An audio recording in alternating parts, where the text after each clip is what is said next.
Бисмиллахи-рахмани-рахим. Вие го слушате четвртиот дел од книгата Хазрети Ахмад, ветениот Месија. Ова книга ја напишал Хазрети Мирза Башар Удин Махмуд Ахмад, халифатул Месих II, разијалаху анху, синот на ветениот Месија. Книгата представува кратка приказна за животот на ветениот Месија, затоа што се чувствувала голема потреба во западниот свет. Книгата дава краток приказ на неговиот живот, семејството и неговата мисија. Книгата е напишана на урду јазик, а на англиски за прв пат е објавена во 1917 година. मरहबा दारुल अमाने कादियाँ, मरहबा जन्नत निशाने कादियाँ, मरहबा दारुल अमाने कादियाँ. Смртта на таткото. Само 40 години имал кога во 1876 година неговиот татко се разболел и, иако болеста не била сериозна, од Бога му дошла објава на арапски јазик, која во превод значела «Се колнам во ноќта, а ти знаеш што ќе се случи во текот на ноќта». Од ова разбрал дека објавата ја предскажувала смртта на неговиот татко, која требало да се случи по акшам. Ова била прва устна објава која му дошла, иако пред ова имал многу вистински соништа, кои јасно се исполниле во своите соодветни времиња, во што сведоци биле дури и припадниците на хинду и сик верата, од кои многуте се уште се живи. Во ова објава изгледа дека Бог имал намера да му се јави со чувство дека сега, кога неговиот земен татко бил на пат да го напушти, во иднина Бог лично ќе биде возвишениот татко за него. Така првата објава која му била дојдена била таа, која ја предвидувала смртта на неговиот татко. Веста нормално била болна и го направила тажен и низ неговата глава поминала мисла за тоа како откако неговиот татко ќе замине, тој ќе ја поднесе промената. На тоа дошла друга објава во која Бог утешително и потполно ги отстранил неговите стравови. Случката најдобро е опишана во зборовите на ветениот реформатор. Тој пишува: "Кога бев известен дека мојот татко ќе умре по заоѓањето на сонцето, тоа сознание природно ми предизвика болка, и бидејќи најголемиот дел на семејниот приход беше ограничен со неговиот живот, например, периодичен приход како надоместок за изгубениот имот, кој го примаше од британската влада, низ мојата глава помина мисла што ќе се случи по неговата смрт, и се исплашив дека ни идат денови на сиромаштија и оскудица. Сето ова во еден момент помина низ мојата глава како блесок на светлина. Веднаш доживеав чувство на олеснување и ми дојде друга објава. Зарем Аллах не му е доволен на својот слуга?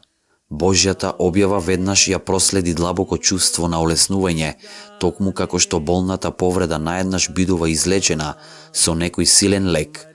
Кога стаса втората објава, разбрав дека Бог нема да ме остави да пропаднам. Јас тогаш ги запишав овие зборови од објавата и ги предадов на Хинду Катри по името Малавамал, кој е жител на Кадијана и се уште е жив. Исто така му ја раскажав целата приказна и го пратив во Амритсар за со помош на Хаким Маулви Мухамед Шариф од Каланаур да ги исклеса на камен зборовите на оваа објава и истите да ги вообличи во печат и сето тоа да ми го донесе назад. Ја одобрив за него оваа ситна работа, од причина тој да биде човекот на оваа величествена објава. Маулви Мухамед Шариф на време имал подготвен печат за цена од 5 рупии и истиот ми го пратил на мене и тој се уште е со мене. कादियाँ देखना चाहो जो दुनिया में बहिश्त, देखना चाहो जो दुनिया में बहिश्त, देख Накратко, кога неговиот татко истиот ден починал, неколку часа пред мракот. Накратко, кога неговиот татко истиот ден починал, неколку часа пред мракот му дошла објава за следната случка, која била проследена со уверувањето од Бога дека не треба да биде загрижен, он лично ќе се погрижи за него. Истиот ден по заоѓањето на сонцето, неговиот татко починал и така започнало новото поглавје во неговиот живот, носејќи со себе известни потешкотии. Имотот кој останал зад неговиот татко се состоел од неколку куќи и дуќани во Батала, Амрицар и Гурдаспур, и куќи, дуќани и земјиште во Кадијана.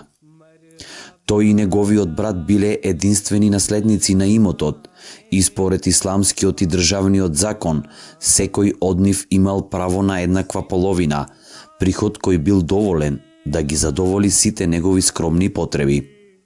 Меѓутоа, тој не побарал поделба на имотот, туку сиот имот му го препуштил на братот и му дозволил тој во целост да управува со него, останувајќи задоволен со онолку колку тој ќе одлучи да му даде.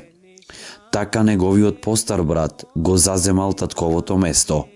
Но како тој бил вработен и живеел во Гурдаспур, помладиот брат морал да поднесе прилични потешкотии, дури и трпел оскудица во поглед на дневните животни потреби. Овие проблеми продолжиле се до смртта на братот. Ова за него всушност бил период на искушение. Трпението и храброста со кои ги поднесувал овие искушенија биле доказ за големината на неговата душа. Иако имал половина од имотот на неговиот татко, тој сепак, сваќајќи колку неговиот брат бил наклонет кон нештата од овој свет, не го побарал својот дел и останал задоволен со неопходни средства за живот. Вистината е дека неговиот брат на свој начин настојувал да ги задоволи неговите потреби и всушност имал одреден вид на наклонетост и почит кон него. Сепак, бидејќи нивните две природи биле толку различни, еден потполно втонат во овоземното, а вториот пак несклон кон овој свет, создавало многу простор за недоразбирање. Неговиот брат всушност сметал дека тој имал мрзеливи навики и понекогаш изразувал жалење зошто не се бави со нешто корисно. Во една прилика кога од својот брат побарал мала сума на пари за да се претплати на некој весник, овој му го вратил неговото скромно барање со забелешка дека тоа е луксус и бидејќи тој не е волен да превземе било каква корисна работа, по него не е соодветно ахмат да го губи своето време студирајќи книги и весници. Така постариот брат, бидејќи сосема зафатен со овоземските работи, не можел да ги почитува неговите потреби и не бил решен да ги задоволи. Ова за Ахмат во прилична мера било извор на потешкотии. Уште понапорно било тоа што неговиот брат подолго време живеел надвор од Кадијана и во текот на неговото отсуство неговите вработени го омаловажувале и шиканирале помладиот брат. Духовните вежби и служење на исламот. Во текот на тие денови му дошла наредба дека е неопходно да се подложи на одредени духовни вежби и дека треба да пости за да ги стекне посебните Божји благослови. Следејќи ја оваа наредба, тој 6 месеци без прекин постел. Во тој период често се случувало кога од дома му бил пратен ручек, тој да го делел на сиромашните, а вечер после постот кога би побарал оброк, неговото барање најчесто било одбиено и тој ноќта ја минувал само на вода или нешто слично, а со следното утро го започнувал новиот целодневен пост. Ова за него бил период на големо искушение и патење, но сето тоа го поднесувал со исклучително трпение и душевна сила и дури ниту во моментите на најголемите проблеми, никогаш, ниту со збор, ниту со гест, не го побарал својот дел од имотот. कादियाँ मरहबा दारुल्लमाने कादियाँ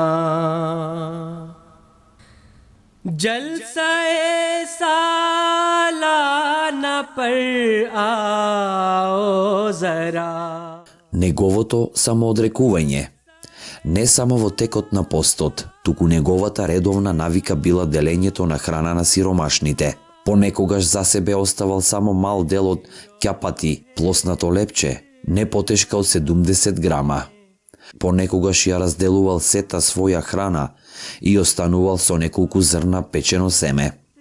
Така околу него се собирале сиромашни луѓе кои станале негови стални другари. Постоела значајна разлика помеѓу луѓето кои ги обкружувале браќата.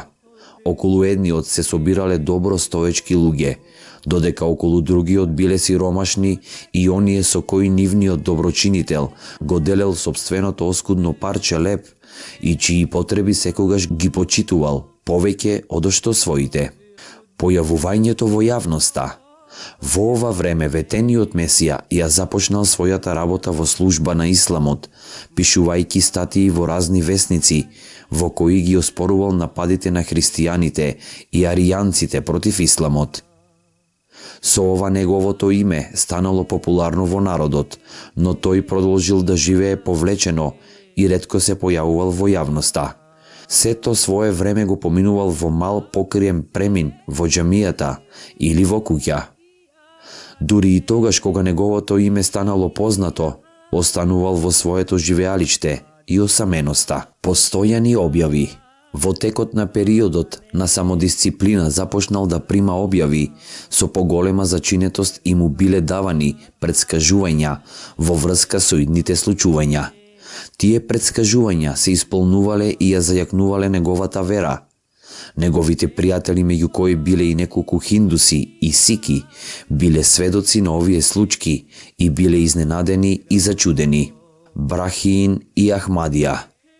Во одбрана на исламот тој веќе не бил задоволен само со пишувањето во весниците.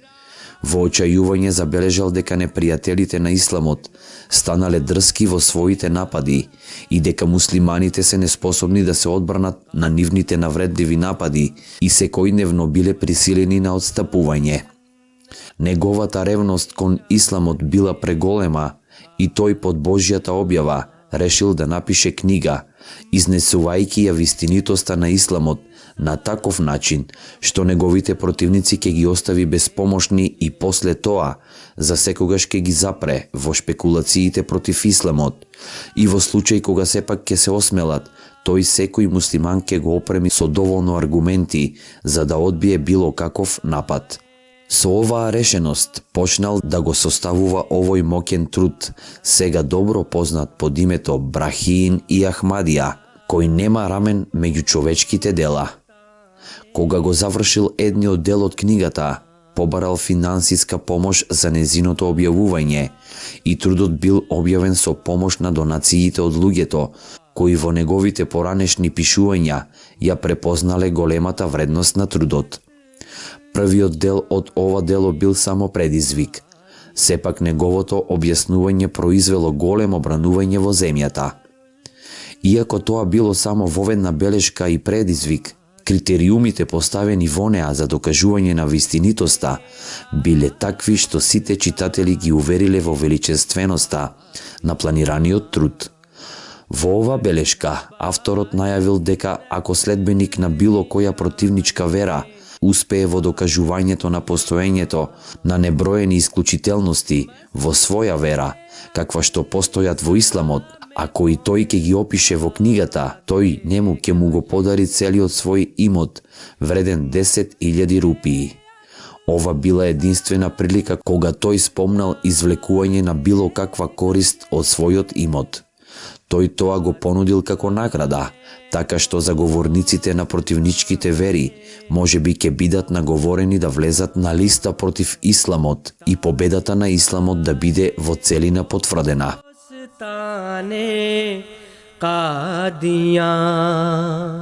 मरहबा दारुल अमाने कादियाँ मरहबा जन्नत निशाने कादियाँ मरहबा दारुल अमाने कादियां.